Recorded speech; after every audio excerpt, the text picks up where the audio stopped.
Okay, so when I'm teaching a lot of people, I see like some common flaws, and some of them are technical. So I know a lot of the time I don't like to talk about technique, but sometimes I can see students wanting to know why hands so close to the fretboard, and how do you get strength in your fingers and independence. So I'm going to show you three techniques.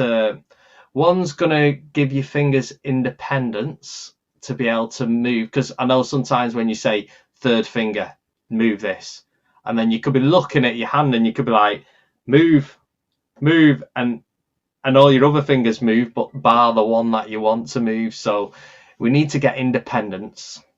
And then sometimes when you want to hammer on with your little finger, you stray away from it because the little finger's got no strength. So you just always have to use your first two fingers and then find yourself in difficult positions. And then the other one is getting your fingers close to the fretboard. I see this quite a lot of times when people are playing, and there's going to be no efficiency to your fingers flying this high off the fretboard. Well, it might if you want some crazy percussion thing you're doing, then yeah, but a lot of the times it can make people sound a bit stumbly when they're playing. So if you notice when I play a lot,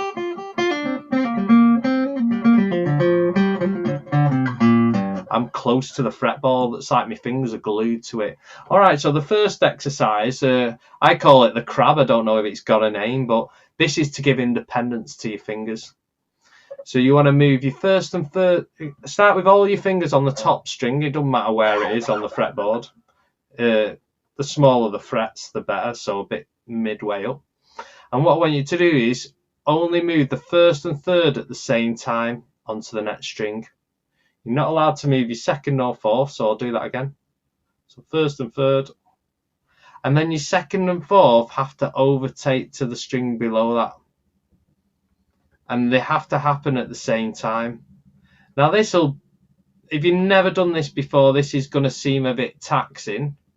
But, let me focus on my hands here. But it could take a week for you to do that. And you can see how that might be able to help you with your chords and everything, being able to tell fingers what to do independently, like this awkward finger here, this third finger, and your little finger. So we'll start that again. So first and third. It's because I'm watching the screen and doing it. So I'll watch my fingers. First and third, second and fourth, first and third, second and fourth. So it looks like a bit of a crab walking. Independence. Okay, so we want to work on keeping your fingers close to the fretboard. So we're going to start off in the same way here, and you're only allowed to move one finger at a time. So we're going to move our first finger down one and pluck that on the fifth, and then move your second finger down one, and this gives your fingers independence as well. So third finger down one, then your fourth. And what you tend to find with this is when you go like this, when you want to move your second finger, your third finger will come up, or something like this will happen. But you've got to just tell that one finger to move. And if it's this slow, so be it, because your mind will get better at telling each finger individually what to do. And then you just continue down until you can build up the speed. And when you're here, you just move one up. So you can't move anything until you've hit that note. Okay, so.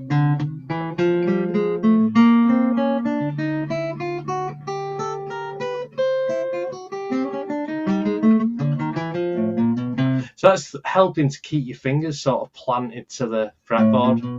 And then you could probably just not have your fingers glued to the fretboard, just go up and down it like that, with the same sort of principle of your fingers being like this.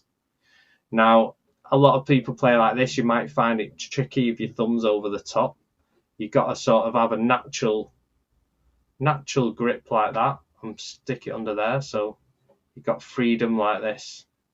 rather than like this. Which I play like this a lot of the time if I want to dig into the strings and get a bit bluesy. But when I'm playing something a bit more, requires a bit of speed and finesse in that way, my hand goes into a different grip.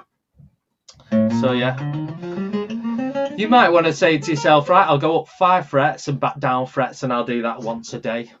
And in about 3 weeks' time, imagine how great your fingers will feel on the fretboard and how much efficiency just in a short space of a few weeks. Because we've all played guitar for a lot of months or years, and we've never seemed to master this little bit. So it's worth just putting a bit of time aside just to master these few little techniques, and then forget about them. Once it's served its purpose, you know, just forget them. All right, so the next one is strengthening your fingers. So I'm going to start on the 5th fret, and I'm going to just pluck it. I'm going to do hammer on and pull off twice. So you're hammering and picking off, and same here. Now these 2 fingers are going to feel all right, because these are your strongest 2 fingers generally. And I remember when I was like 12, I used to go to the 12th fret and back with both them fingers, and that had been what I did for the day. And then I start with the my 2nd and 3rd, hammer on and pull off.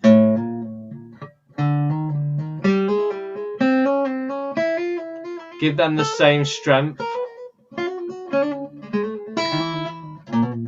as that.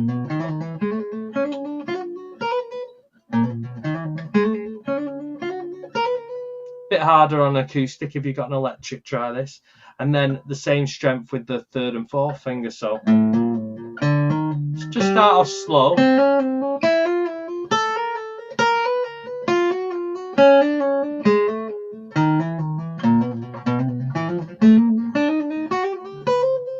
Etc. But you might not be able to do the fast one straight away. Just go very slow.